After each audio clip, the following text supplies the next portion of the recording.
feeling like I'm academics. Can't ride no wave. Couple other things that's going on. Let me see. Did I play what Juvie said? I think I'm gonna play that before. Big news that came down. A Michigan inmate has won a $100 million judgment against Sean Diddy Combs for sexual assault. Now, hold your horses. This is completely clickbait, and of course, every media outlet, shit, even us, we ran it because it's factual, but there's a big caveat. The way this guy won this judgment is not because a jury of his peers or a judge, listen to the case and say, hey, we believe the merits lie with the facts or the allegations that you're making. For whatever reason, Diddy did not respond to this, okay? So the story goes, a Michigan inmate known for his long history of challenging the judicial system with civil lawsuits has been awarded a $100 million default judgment against an embattled entertainment mogul as Sean Diddy Combs. The award was issued on Monday by Lenawee County Circuit Court Judge Anna Marie Anozone following a temporary restraining order granted to Derek Lee Cardello Smith against Combs in August. Combs, who's become the target of multiple lawsuits and criminal investigations in 2024, allegedly drugged and sexually assaulted Cardello Smith in 1997 at a party in Detroit, according to court records. He crossed paths with Combs while he was working in Detroit, in a Detroit restaurant and in the hospitality business, and he's a self-taught student of civil and criminal statutes, and he is serving an unrelated sentence at the Ernest C. Brooks Correctional Facility in Muskegon Heights. So essentially, you have a inmate who learned law because he got all the time in the world, and now he's filing and firing off civil suits against all type of people. One of the people happened to be Diddy. His lawyers didn't respond. The request for the judgment was $100 million, and because Diddy didn't respond, the court has agreed with the person that made the complaint, right? Even though it's a civil complaint. Says Cardello says he goes way back with Combs. He told Metro Times, and he provided prison facility information revealing that Combs' name was logged in the visitation records, and said that Combs, the Bad Boy Records CEO, offered him $2.3 million to dismiss the lawsuit. Now, I think that's cap, but he's putting that in a affidavit and a filing, which I hope there's some proof, because lying in court is crazy.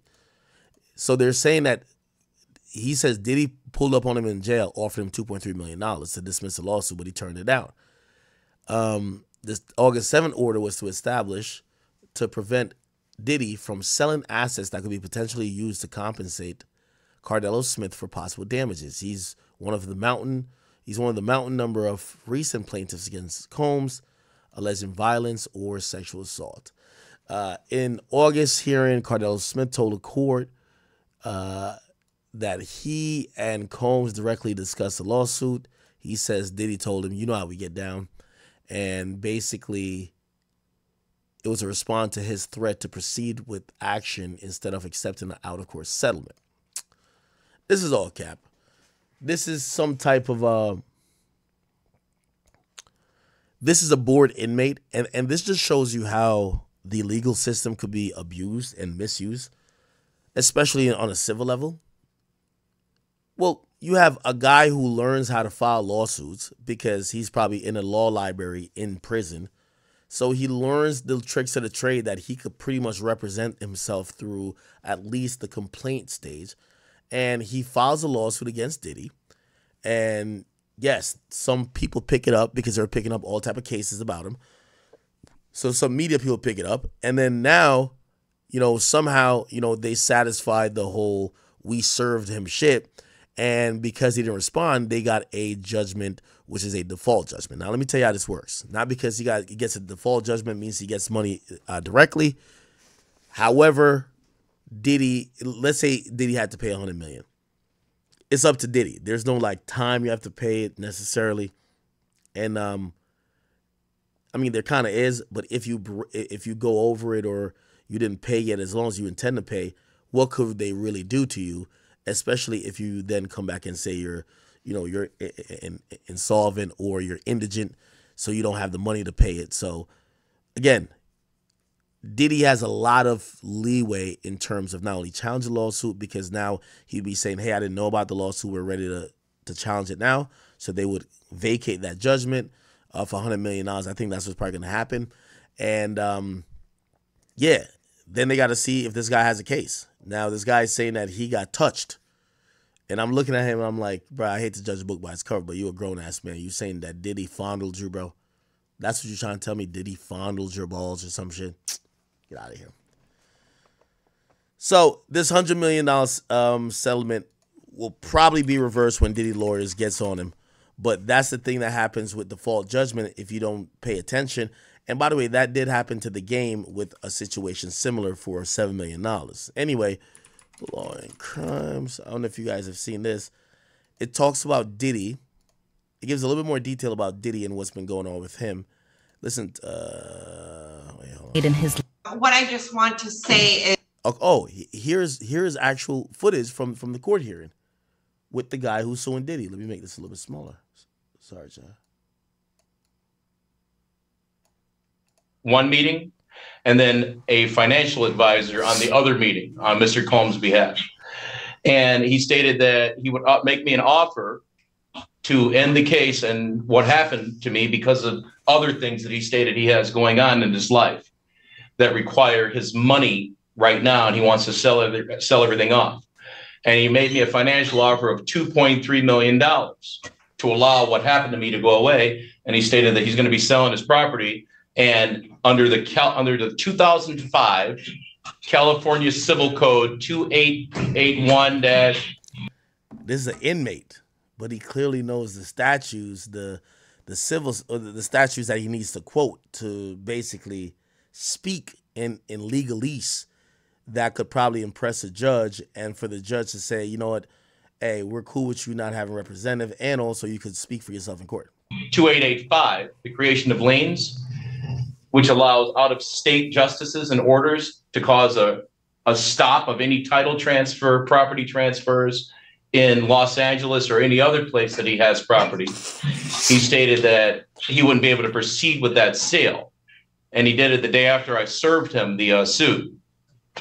And he also said that he won't be filing an answer to the complaint. He said, you can find me in default or whatever. He has a better chance with default than he would with having a restraining order stop.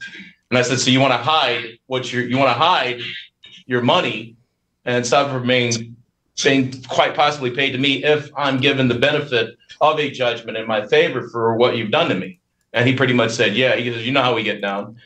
And I said, okay, well, I disagree with how you get down. Your sale shouldn't go through. So I'm gonna hold on. I'm sorry. Mr. I'm sorry. Cardelo Smith. Okay. So you went in a different direction than I thought you were going into. I thought we were just going to focus. No.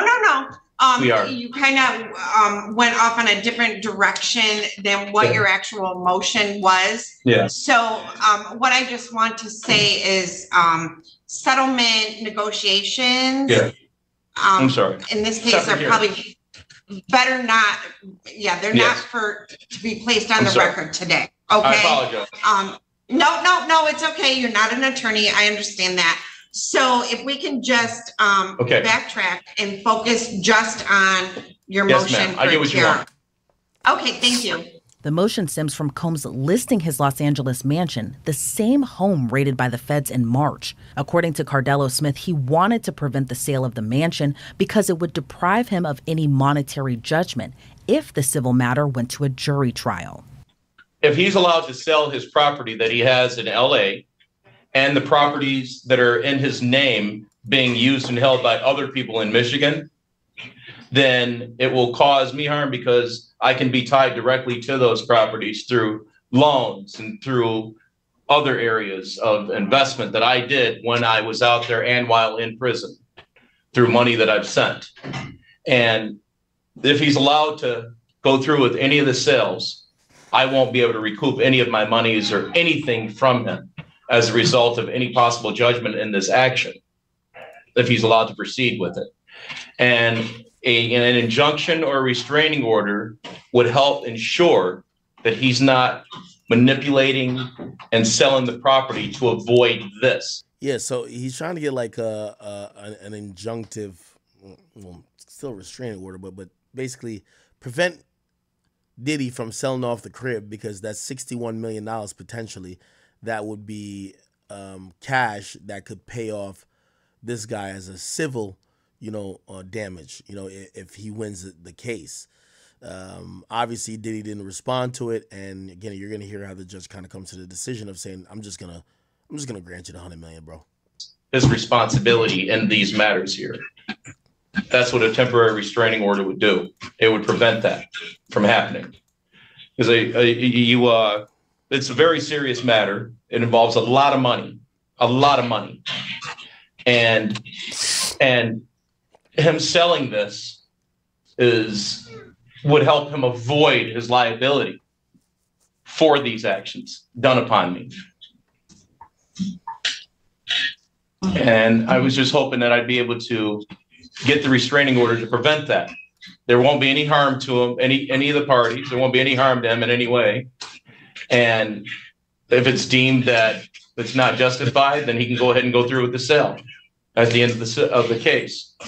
But one has to be put in place to stop this from happening. The judge then stepped off the bench for a few moments to review Cardelo Smith's documents. When she returned, she granted the temporary restraining order. So, thank you, sir. Is there anything else you wish to add?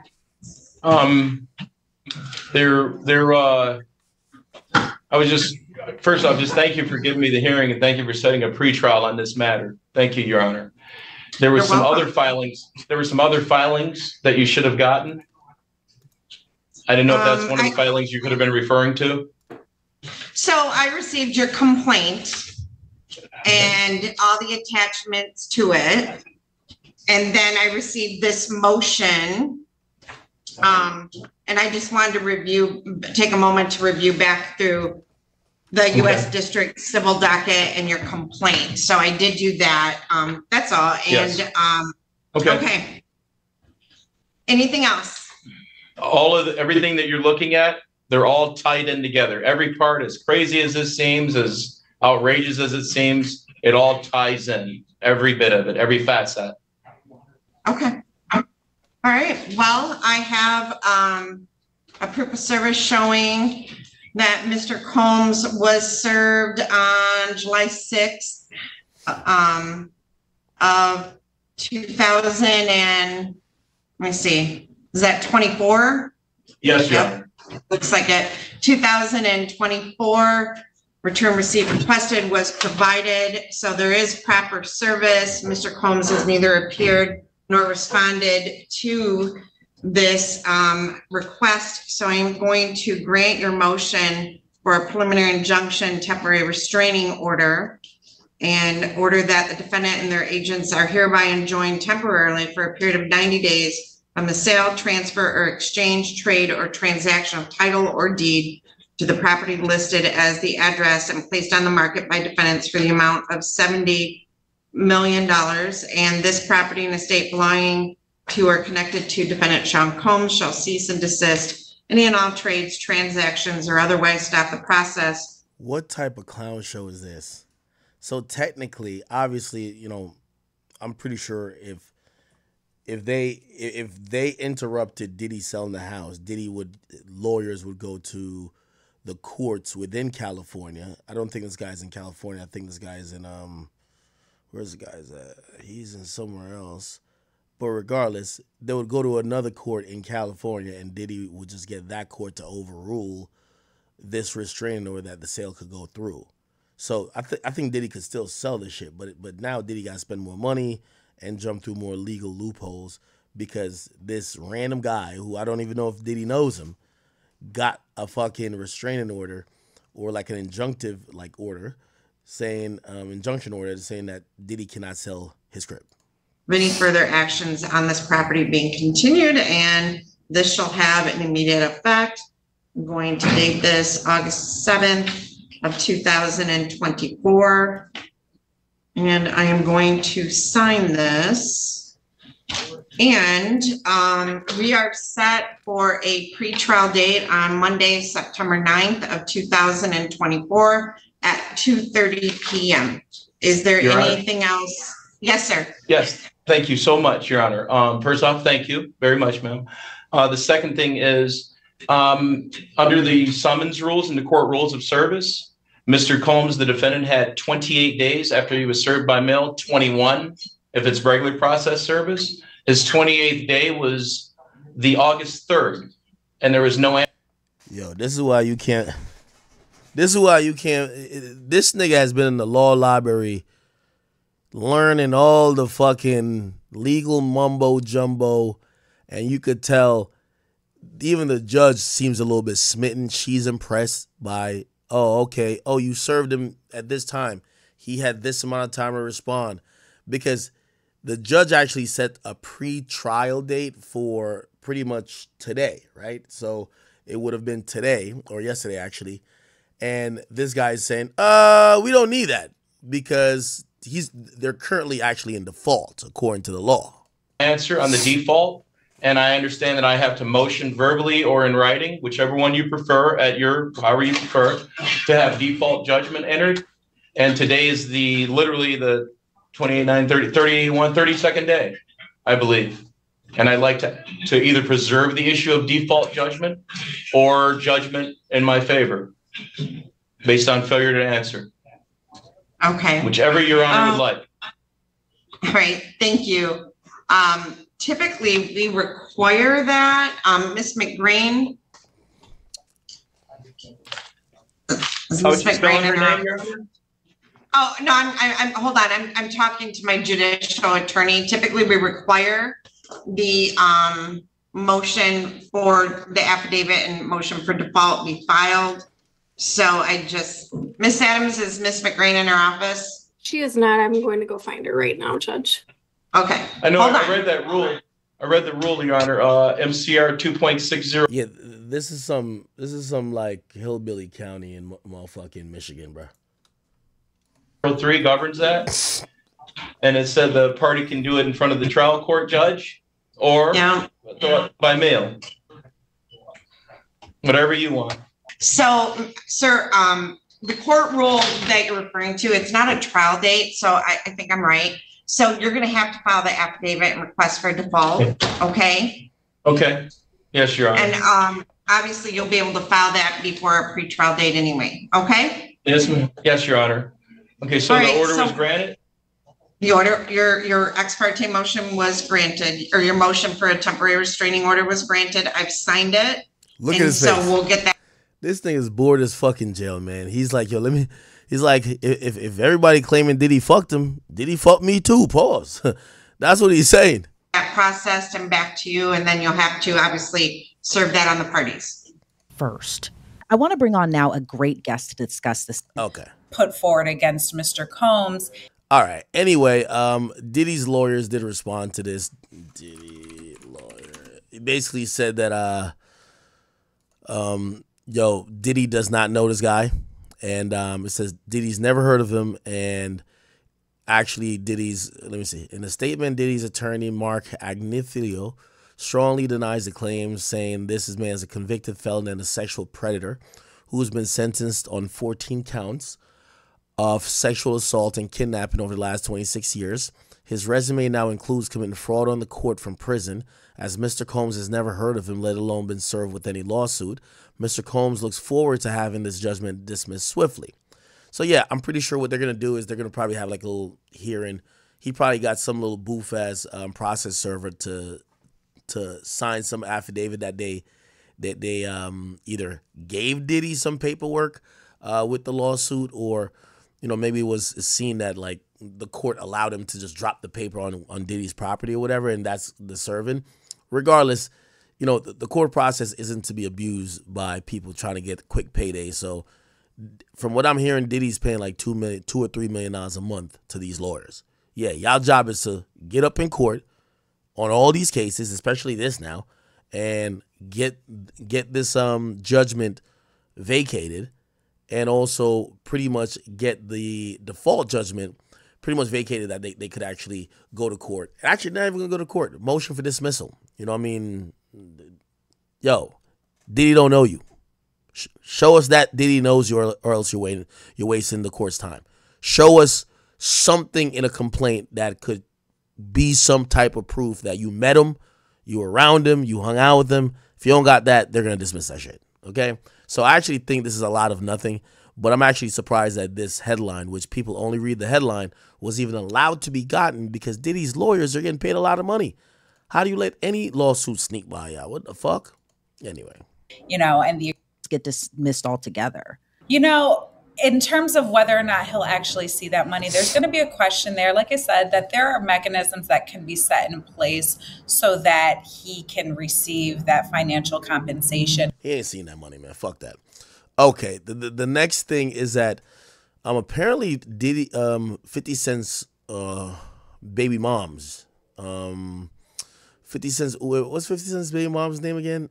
She's apparently, listen to this. A federal grand jury issues a subpoena in the Sean Diddy Combs grand jury investigation, according to a new report. What does it mean for the federal investigation into the rap mogul? Welcome to Crime Fix. I'm Anjanette Levy. For months, there's been a lot of smoke, but maybe not as much fire when it comes to talk about Sean Combs, the feds, a grand jury, sex trafficking, and possible federal charges. Grand juries, of course, are secret, and their work just isn't supposed to be out in the public, but often there are leaks, and that's happened at times in this case. I'll get to the latest leak, this one involving a hotel in Miami and one of Combs's exes in just a bit. The Department of Homeland Security raided Combs's homes in California and Florida back in March. That, of course, made international news. Before that, women and even one man filed a flurry of civil lawsuits against Combs, claiming Combs trafficked them, and those lawsuits have continued even after the raid. The first of those lawsuits came from Cassie Ventura nearly a year ago. She dated Combs for years. Cassie's claims were explosive and included claims that Combs forced Ventura to engage in sex acts with other people for Combs's own gratification, and that he also physically assaulted her for years. But Combs settled that suit the next day. That's practically unheard of. Now, while he may have settled the claims for an undisclosed amount of money the next day, he denied, Combs did, that he had ever harmed Cassie. But then in May of this year, CNN published a terrifying and horrific video of Combs chasing Ventura down a hotel hallway, wearing only a towel. He could be seen throwing Ventura to the ground and kicking her, and he could no longer deny that he had abused her. They're just doing a recap. We're getting to new stuff. It's so difficult to reflect on the darkest times in your life. Sometimes you got to do that. I was f***ed up. I hit rock bottom, but I make no excuses. My behavior on that video is inexcusable. Combs later wiped his Instagram clean, including that apology video, and he started posting again just recently. Last week, Combs filed a motion to dismiss another lawsuit filed by record producer Rodney Little Rod Jones. He claimed that Combs drugged and sexually assaulted him and forced him to hire sex workers and to participate in sex acts with those sex workers. Combs denies those allegations. His lawyer wrote, Mr. Jones's lawsuit is pure fiction, a shameless attempt to create media hype and extract a quick settlement. There was no RICO conspiracy, and Mr. Jones was not threatened, groomed, assaulted, or trafficked. We look forward to proving in a court of law that all of Mr. Jones's claims are made up and must be dismissed. Now, the suit filed by Little Rod is just one of nearly a dozen filed against Combs. Adult film actress Adria English filed a suit in July, on the same day that NBC News reported the grand jury was meeting to discuss evidence against Combs. I spoke with English's lawyer, Ariel Mitchell-Kidd. So in the lawsuit, we pretty much spell out the details of the sex trafficking my client faced at the hands of Mr. Combs at his white parties. So she was essentially sought after due to her relationship with her boyfriend, who was interviewing, or I should say auditioning with Mr. Combs for his Sean John campaign. That's essentially how things came about. And initially she was just approached to be a go-go dancer. It was all very above of board initially, and then eventually, with more time, it turned into being sex trafficked. She was sex trafficked in New York in the Hamptons and then in Miami. And these were all during Mr. Combs's white parties that he was throwing. So we essentially outlined the details of that sex trafficking in her lawsuit. And the reason she came forward now, as you know, a lot of people used to be terrified of Mr. Combs. He's blackballed several people, including my client and her then boyfriend, Mr. Gallo, from the industry. So as we all know, there's strength with numbers. So once Ms. Ventura came forward, my client had been looking for an attorney for some time prior to finding me to also file a lawsuit because she had been a victim as well. Now TMZ is reporting that the grand jury has subpoenaed a hotel in Miami for records dating back to January 1st of 2008, and that one of Combs's exes, Daphne Joy, is also named in those documents. TMZ reports the subpoena was asking for check-in and check-out dates, room numbers, guest preferences and requests, billing information, email addresses, phone numbers, and forms of payment. So basically, everything you could think of that a hotel might have on file, the grand jury wants to see. Little Rod had also named Daphne Joy as someone Combs had paid to perform sex work in his lawsuit. Daphne Joy vehemently denied that allegation in an Instagram post, which has since been deleted. I reached out to Combs Global about this report, about the hotel in Miami and the subpoena. So far, I haven't heard back. I want to take just a moment to tell you about a great lip plumper and sponsor of Crime Fix. It's called City Lip Plumping. Now, our boy's about to come on here and explain it. So this is what I played all that for you to see. So this is my boy Bradford Cohen. You know, he was right on the money with the whole young boy shit. He's been on here to talk to us.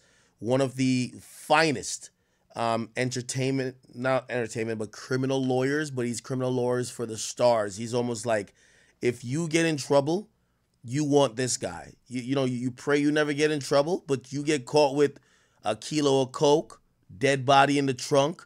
You just shot up your ops block. You got three switches. You need this guy right here. Trust and believe. You need him in the Rolodex. I guarantee you. Now, he might take everything you ever worked for, but this guy's worth his weight in gold. Trust me, okay? Him, Brian Steele. Is that my dog? Come here, Penny. Penny. What the fuck? How the hell she get down here? Oh, this is my baby girl. It's a baby girl. Come on. Come. Okay. All right. You shy. That's the little girl. Yo, she big as hell. This was the once. Look at her. Look at you. You beautiful girl. Oh. I do got some food for you. But just chill out. I'm working. Yeah, she's the smallest. She's the smallest. All right. Yeah, so he's worth his weight in gold. Yeah, him, Drew Finland. Drew Finland, I believe, just got. He's the one who worked on Youngboy's case, but Youngboy's getting 27 months. People thought Youngboy was going to get 10 years. You know, Brian Steele, he said going to defend Jeffrey Williams, aka Young Thug, with every drop of blood he got. He's a guy too. You got to get Sado. Sado is the one that, gonna hit him up saying, yo, bro, I can't take this jail shit no more. They got big booty bitches out in the world. I want to go fuck a hoe. It's all right, say no more. I'm going to go get you a plea. They might call you a snitch for 2 months, but you'll be back on top of the world. Got him out of there. Let me see. Who's in New York? Like I be knowing all these lawyers. I'm thinking about super lawyers. Of course you have, I don't know if I'll put Kenneth Montgomery up there. Nah, not Kenneth Montgomery. And there's a lawyer that 50 uses in New York. That's badass. Like fucking crazy. But yeah, anyway, I guess that was all a qualifier to say this guy knows what he's talking about. Let's hear him talk about this grand jury subpoena. Here we go. Former federal prosecutor, so he knows the drill, and he's also represented a lot of high-profile people. So, Bradford, we have this news coming out about this subpoena to a Miami hotel involving Sean Combs and Daphne Joy. So why is Daphne Joy being brought into this? We know she dated him at one point in time. So my suspicion is that she probably is making some kind of allegations, and or they're having her appear before the grand jury, or she already appeared before the grand jury and they're now subpoenaing records to back up whatever she said before the grand jury. So there's a kind of a couple different ways to go about it. Sometimes prosecutors will take testimony from a witness, and that testimony will then be corroborated later on from another witness with paperwork or with receipts. Or they interview that individual. She says or he says, hey, I was here on this date. This is what I did on this date. Then they subpoena that information. So when they put that individual in front of the grand jury, they then have the receipts to back up what that person is saying. So they could say, hey, we had dinner at, this restaurant on this date. And then the prosecutor would say, okay, is this what you had to eat? And show the receipt. Yes. Is that the receipt? Yes. Is that why you remember it? Yes. So those type of things are usually why they subpoena that information. That's interesting you bring that up, because Daphne Joy had put out something on Instagram a while back denying things that Little Rod said in his lawsuit, that claiming that she was being paid by Sean Combs to do sex work. And then all of a sudden that Instagram post disappears. So it kind of makes sense, possibly, if she was brought in front of the grand jury, that she might delete that from her Instagram post or her Instagram page. Do you think that's part of the reason why she deleted that? And I guess 50 Cent, who is her, the father of her child, was kind of giving her some grief, saying things about her being a sex worker and things of that nature. We don't know if that's actually true, but it would make sense that she would delete that after denying it if she were brought in front of the grand jury. So even though that's a simple thing, there's a lot to unpack there. So number one is, someone makes a statement that says, hey, that never happened. Obviously, defense attorneys jump on that right away. So that statement is forever out there, in cyber world. And the defense attorney will have that in case there is a trial, in case there is some sort of motion that's going to be had. So that's the first part of that. The second part of that is, yes, if she was called in front of the grand jury and she gave testimony that's different than what she was posting, I would imagine she'd take those posts down, because it would be kind of idiotic to keep that post up after she already testified in front of a grand jury. Number two is, it could be that she was then subpoenaed after she made that statement, and just the subpoena alone was enough to scare her to take that down. Mm-hmm. Or number three, and this could be likely as well, she had a conversation with the prosecutor who's in charge of the case, and that prosecutor, after speaking with her, said, hey, listen, you probably want to take down anything that you have up that contradicts what you just told me, because that doesn't make any sense. So it could be a couple different reasons why she took it, or it could just be 50 Cent said, hey, get that down. There's a bunch of different reasons. More likely than not, it has something to do with the case and the grand jury.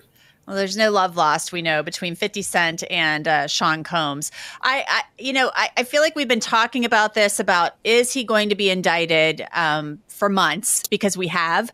His house was raided, or his homes, I should say, were raided back in March. So this has been going on forever and ever and ever that we've been discussing this. So, I know you were saying you thought it might happen in the summer possibly, and now maybe in September. We are in September now, in the very beginning of September. So obviously the grand jury is meeting. I mean, his own counsel has acknowledged that.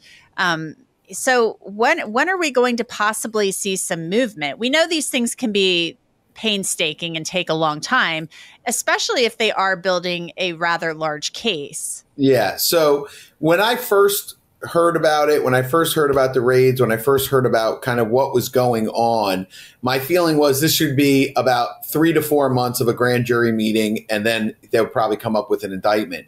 What I think has happened since is that investigation has unfolded to the point where I think they're going to include a lot of alleged criminal conduct that's not just having to do with the allegations of sex trafficking and things of that nature. And that is what makes it more difficult, and more evidence and more things that they have to get in order to get those indictments. So now that I'm looking at it, I don't think 6 to 8 months is obnoxious in terms of a grand jury meeting if you're covering a period of anywhere from 10 to 13 years, which I think that's what the indictment is going to cover. I think they're going to allege an ongoing, I don't know if they're going to do a RICO, but I think it's going to look very similar to a RICO, where they're going to allege ongoing criminal conduct that includes, behavior that he's been accused of before, in terms of there were shootings and a car got bombed and all these other things that were allegations against him.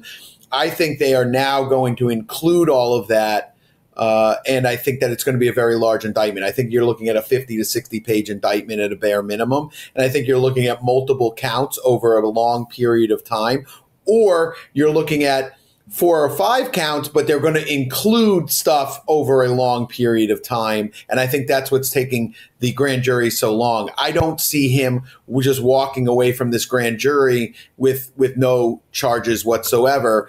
And we spoke a little bit off camera, is because my belief is when the government puts in the kind of time they're putting in, I don't believe that they ever let someone just walk away from that indictment. I've just never seen that happen before. If you have a grand jury meeting for 4, 5, 6 months and the type of information that they're gathering, I don't see him walking away from this with no charges. Well, we know it's been at least possibly since July. That's when the first confirmation of it came out. So possibly before that, June, the beginning of July is when we got confirmation sort of about it. So it's been a long process, and it'll be interesting to see how it shakes out. Sean Combs's lawyer, basically, that his lawyers have said he's never trafficked anyone. So we'll see what happens.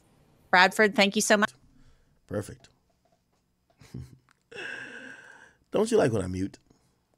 What I was saying is that I had you guys watch that, and this is my guy right here, Bradford Cohen. He does a great job of explaining it. I guess you watching that entire thing was to kind of get the reason of why 50 Cent's baby mama is involved. And there's a few reasons, and he broke down eloquently what reasons it could be. It's most likely that she's turned on Diddy. Now, you have to remember this is a grand jury proceeding. It's unlikely that they would bring her. It seems like she might be either she already testified or will testify in a grand jury proceeding, because her name is at the top of the indictment, or not indictment, the subpoena with Diddy. Now, if she's going to be involved in that process, what that says is that she's probably going to be corroborating or saying some details that could help the prosecutors get this indictment, because in a grand jury proceeding, usually they're not eager to bring up witnesses that could offer exculpatory evidence. Exculpatory evidence means evidence to clear Diddy. So they're not going to bring her on the stand and she's going to be like, oh, Diddy's an angel. He's never done anything. Yo, you breathing way too hard, girl. Chill. They're not going to be eager to bring are you good, bro? You good? Okay. They're not going to be eager to bring 50's baby mom up there if she's just going to say, oh, Diddy's a great person. So what probably happened is they probably scared the shit out of her. Hey, listen, you could be a part of this too. You don't tell us what you know. Bro, it's like the woman who did the crime with the niggas who killed Fulio. I'm pretty sure when she was driving from Jacksonville with them, it's gang, we ain't telling on nobody, yo, listen, blah, blah. Yeah, bro, if the first person usually tells is usually a woman, right? Because, again, they're going to seem the most innocent in the whole plot, even if there's criminal activity going on. Really, I would say the first person to tell is me, because I'm going to tell before the woman. You got to beat them to the punch. Like, nigga, I'm like, yo, let's get down to the station. Let's get this shit on record. Like, yo, she's in the other car. Yo, get me down there quick. Yo, come on, punch it. Let's go. Anyway, but yeah, so do I believe that Daphne Joy's cooperated? Yeah. Do I think she gives a fuck about 50 Cent? No. No, not 50 Cent. I mean, Diddy? No. She's probably trying to save her ass. She's probably entered some type of proffer, offered up either videos, text messages, some type of proof that maybe she's kept that could make Diddy look guilty or be guilty in whatever capacity. And I agree with him. She's either said it on the stand already or will say it, and they're just trying to corroborate it. Okay, so you said he had a 15-person orgy at where? Oh, okay, at the W? All right, bet. We're going to just ask for hotel, records to prove y'all were there that night because you're saying that went on there, okay? So again, man, Diddy's in a heap of hot water. As I was watching him, I think I seen him with G-Dep recently. Diddy G-Dep. Like, he's definitely in New York. Yeah. Boy artist G. Be sure to like. Let's see how we moving, man. Now I'm gonna be honest with you. Christian Combs and Justin Combs, they act like there's nothing on planet Earth going on. They're turning up. They're still posting about fucking bitches. Like they don't look like they're worried at all, which I'm always wondering, like, sometimes if you're going through some shit, your parents will be worried more than you. I would think that not being the person going through it, but you love that person like they love their father, I would think they'd be like completely overwhelmed with concern or like just wondering what the fuck is gonna happen. But nah, these boys be outside like shit. I just seen some shit. It was Christian Combs and a bunch of niggas. Christian Combs. Like, nigga, they be having dance. No, not Christian Combs.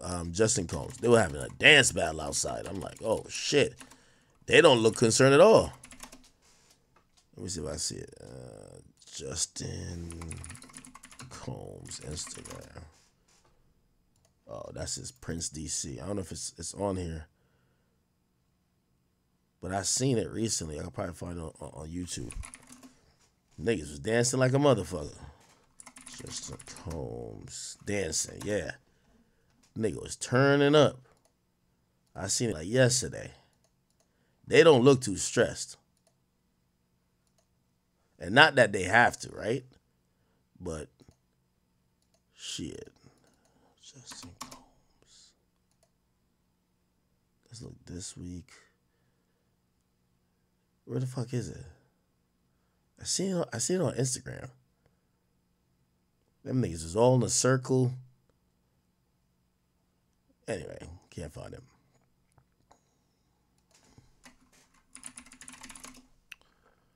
Let me look for it on Twitter. Justin Combs.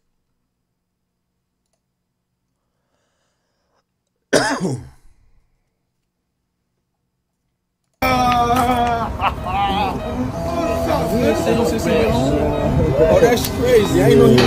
I do think that, Diddy is. I personally think Diddy's trying to make things right with God. I think he realized this is in God's hand at this point. He's doing everything he needs to do to be prepared for the process. But I think he's at the point where the simple things matter. Right and wrongs, linking back up with people who may have a salty taste about him as a person, just kind of coming off more humanish, right? Like just trying to, I would imagine at this point, it's the simple things that matter, right? He saw him already. There's a war going on outside. I see you guys actually vampires. I am more warm like campfire. Matter of fact, I'm raising the roof up. Inside all was rooster.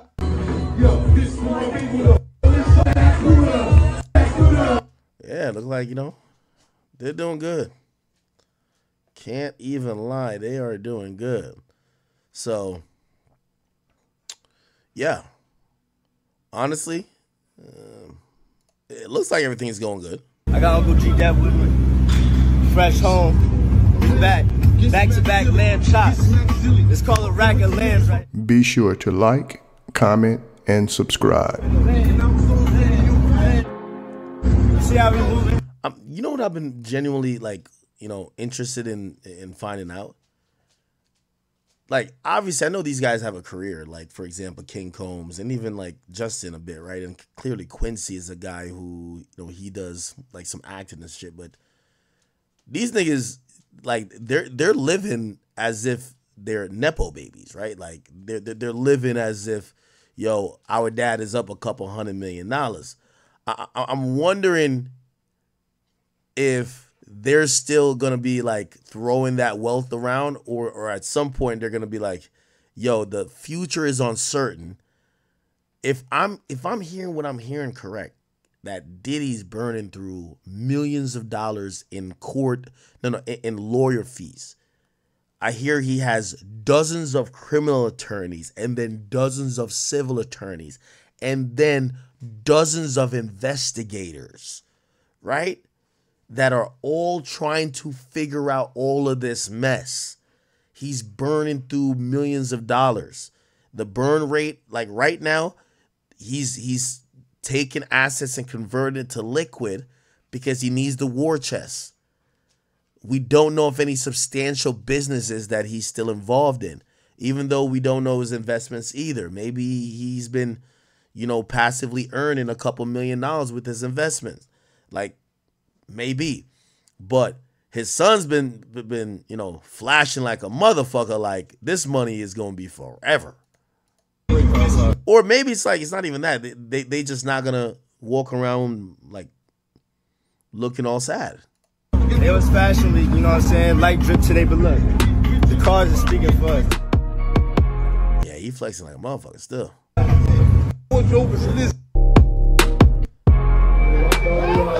Yo, rest in peace, Black Bob. Happy birthday, Christian. You're messing with the news, man. Yo, we own the city. On the phone with Diddy. Bro, pretty. First of all, yeah, I do think that. I think Diddy's trying to make it. I think he's going through a spiritual cleansing right now. And I think all the people he, I won't say necessarily fucked over while he was getting to the top, but let's just say disregarded or probably didn't pay that much attention to. I think this is a time where he realizes if any time is a time, he needs to, reach out, connect with these people, make sure that who knows what the future lies. Like, these people don't come back around later when other people try kicking his back in and these people are on their team, whoever is trying to kick his back in because somebody felt slighted from 10 years ago, 20 years ago.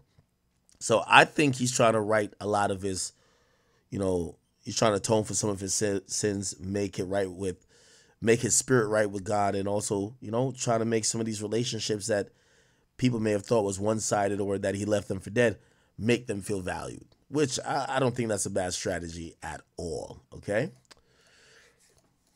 So we'll see what happens with that.